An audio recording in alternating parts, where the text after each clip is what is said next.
Bismillahirrahmanirrahim. Assalamualaikum warahmatullahi wabarakatuh. Apa kabar ayahanda dan bunda? Insyaallah hari ini kita akan berbagi informasi terkait dengan pasal 35 Konvensi Hak Anak tentang perlindungan anak dari penjualan dan perdagangan. Sebagaimana kita ketahui, Indonesia telah meratifikasi Konvensi Hak Anak sejak tanggal 25 Agustus tahun 1990 melalui keputusan Presiden nomor 36 tahun 1990. Apa yang perlu dilakukan oleh negara terkait dengan implementasi pasal ini adalah pemerintah harus memastikan bahwa anak-anak tidak diculik atau dijual atau dibawa ke tempat lain untuk dieksploitasi atau dimanfaatkan. Untuk itu, Undang-Undang Perlindungan Anak telah mengaturnya. Begitu juga dengan undang-undang terakhir ini terkait dengan Undang-Undang Nomor 12 Tahun 2022 tentang tindak pidana kekerasan seksual. Di sana juga ada penekanan. Tapi khusus untuk penjualan dan perdagangan ini, Indonesia memiliki satu undang-undang penting, yaitu Undang-Undang Nomor 21 Tahun 2007 tentang pemberantasan tindak pidana perdagangan orang. Untuk itu, negara juga telah membentuk gugus tugas yang melibatkan banyak pihak, terutama kementerian dan lembaga, itu di tingkat nasional, kemudian di tingkat provinsi, dan ada di tingkat kabupaten kota, terutama sebagai daerah asal, daerah transit, maupun daerah tujuan. Apa kaitan pasal 35 dengan pasal-pasal lain yang ada di Konvensi Anak? Pertama, untuk terpastikan jangan sampai ini terjadi di negara kita perlu tekankan terkait dengan pasal 8. Apa itu? Mempertahankan identitas anak. Jadi kalau anak itu sejak dari awal mereka memiliki identitas, mereka mengetahui apa yang harus mereka perbuat demi bangsa dan negara, mereka akan terhindar dari hal-hal ini. Penting. Yang kedua adalah pasal 11. Jangan sampai anak-anak menjadi korban penculikan. Karena kasus-kasus ada anak yang organnya dijual, itu diawali oleh penculikan, atau ada anak-anak yang diadopsi secara ilegal, itu prosesnya juga melalui penculikan. Ini juga harus menjadi perhatian kita bersama, bagaimana perlindungan terhadap anak ini menjadi sangat penting untuk kita upayakan, terutama dari kedua orang tua, keluarga besar, masyarakat, dan para pemangku budaya. Kemudian pasal 16.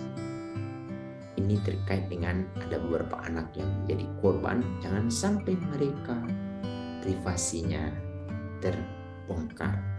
Bagaimana kita harus melindungi dan bagaimana kita mengupayakan jangan sampai mereka akan menjadi korban berulang.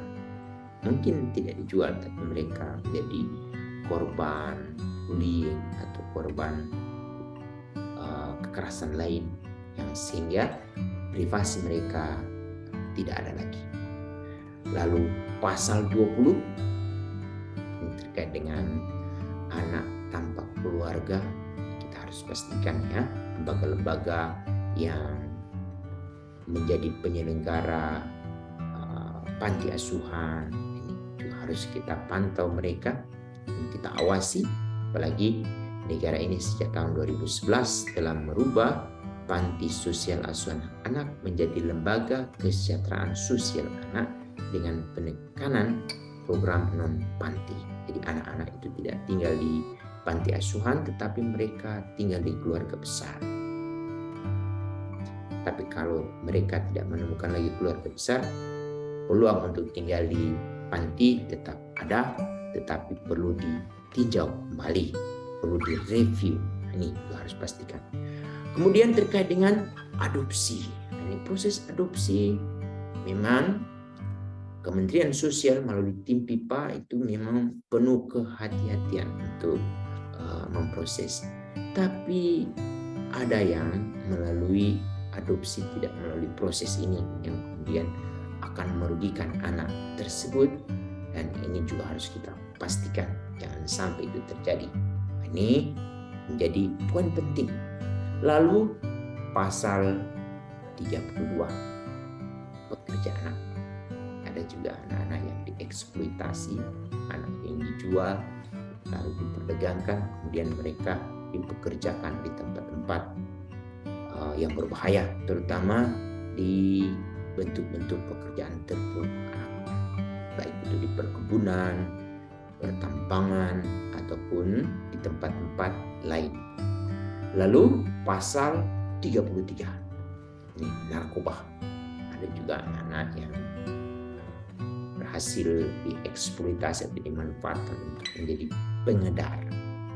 Lalu pasal 34 berhubungan dengan anak-anak yang dieksploitasi seksual atau korban kekerasan seksual, ini juga akan berpotensi. Untuk itu, bagaimana UPTD PPA memastikan implementasi Undang-Undang Nomor 12 Tahun 2022 tentang tindak pidana kekerasan seksual ini menjadi penting, sehingga jangan sampai anak-anak korban kekerasan seksual itu mereka menjadi korban kembali dengan cara mereka dijual.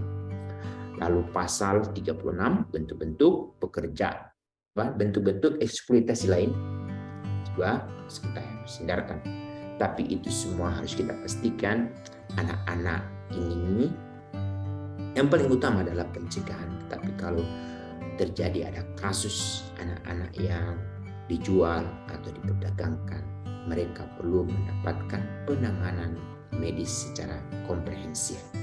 Kemudian penanganan rehabilitasi sosial juga secara komprehensif sampai mereka dipulangkan dan direintegrasikan kembali, mereka menjadi individu yang menemukan kembali jati diri dia sebagai manusia yang sebelumnya dia adalah korban. Ini menjadi penting juga bagaimana tetangga, keluarga besar, lalu masyarakat menerima anak ini dengan apa adanya, dengan penekanan jangan sampai dia menjadi korban kembali. Untuk itu, di pasal 72 ayat 3 huruf E, kita diminta oleh Undang-Undang Nomor 35 Tahun 2014 menjadi pemantau, pengawas, dan ikut bertanggung jawab. Salah satunya adalah jangan sampai ada anak-anak kita menjadi korban perdagangan anak. Demikian, Assalamualaikum warahmatullahi wabarakatuh.